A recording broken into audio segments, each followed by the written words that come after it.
Okay, let's talk line boring using the True Position Tools jig. So for setup, you get the line boring uh, attachments, put it on the square.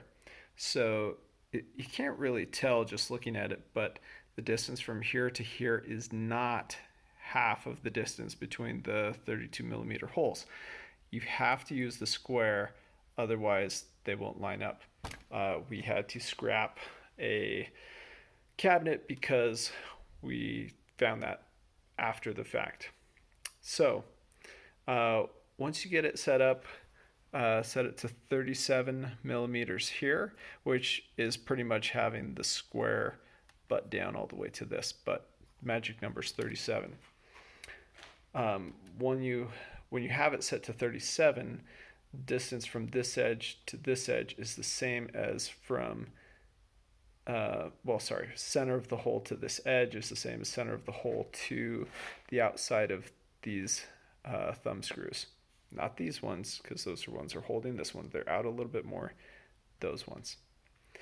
Okay, so you set it up, index, however you're going to index.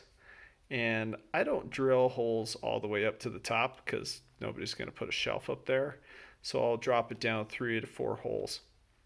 Drill your first hole, put one of the extra bits in there to hold that position, come down to the end, drill your last hole in the run for the jig, put your second drill bit in there to hold that position. Then it's not going to move at all. You don't have to clamp it, and you can fill in all of the holes between. Once you're done, you are going to pull these out, and I need 2 hands for this. So you pull those out, and then you're going to just move the jig down the line. Get caught on every single tool. And now we're going to, let's see.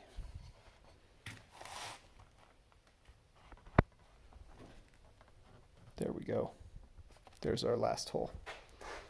Okay, so we're going to put one of our extra drill bits in there. Hold that position. Make sure it's square. And this is surprisingly accurate.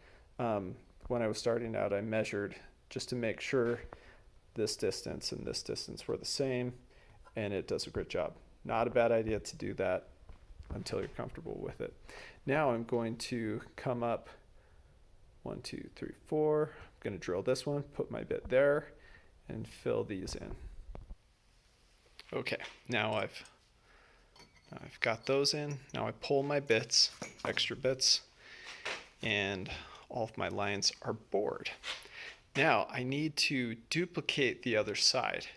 So this is a great jig, but it is not perfect. There are very slight differences between this side and this side, or maybe it's off-centered here, but if you flip this around, you could end up with holes that are just slightly off by like a 16th or a 32nd, which is enough to make your shelf jiggle a little bit. So what you do is you want to index from the very same edge, and you may think that, oh, all of the graduations are on this side, all the markings are on this side, so I need to take my square out.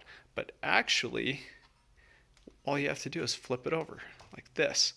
Now you don't have your markings, but you can still count the number of holes, and now you're indexing from the same edge. You have the same consistent offset all the way. Pretty slick. So it's a well-designed tool in that regard.